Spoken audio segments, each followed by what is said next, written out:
نحمده ونصلي ونسلم على رسوله الكريم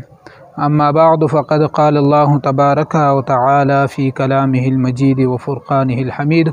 فأعوذ بالله من الشيطان الرجيم بسم الله الرحمن الرحيم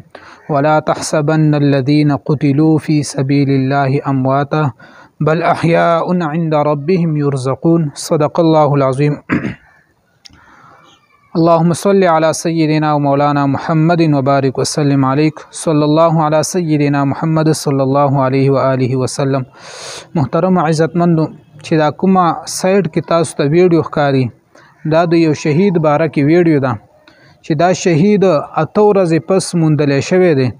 خو دغه 8 ورځې پس دا داسې صحیح سلامت پروت دی سره د چا دا ګمان ناراضي چې دا وفات شوی دی. د هر اندام چې کوم طرف ته اړه هغه طرف ته د اندام تابعیږي.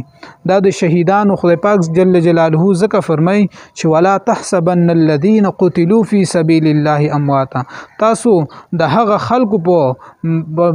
خلکو په حق لکه ګمان مکوي چې دا مړ شوي دي چې کوم د الله جل جلاله په لار کې شهیدان شي، د هغه خلکو په حق لکه تاسو دا ګمان مکوي چې دا مړ دي. بل احیاء عند ربهم يرزقون، بلکې الله جل جلاله فرمای چې دا ژوند دي په نزد الله جل جلاله باندې دا ژوند دي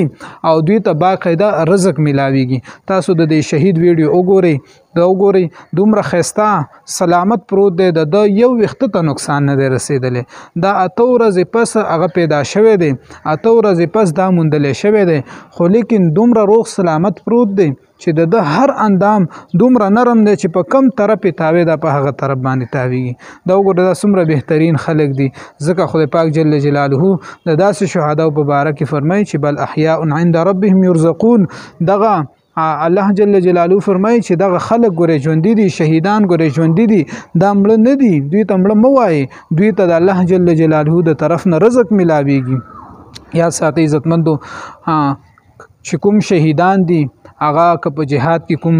کسان شهیدان شوي دي، الله جل جلاله هغوی له دا مقام ورکوي، دا مرتبه ورله بیا ورکوي، دا ورله عزت ورکوي، دا شرافت ورله ورکوي. نو دا تاسو وګورئ د دې ملګري دغه ویډیو، الله جل جلاله د دې ملګري دغه شهادت قبول او منظور کی، او الله جل جلاله دی ټول مسلمانانو اتفاق نصیب کی، الله جل جلاله دی ټول مجاهدین د اسلام کامیاب و کامران کی. وما علینا الا البلاغ المبین.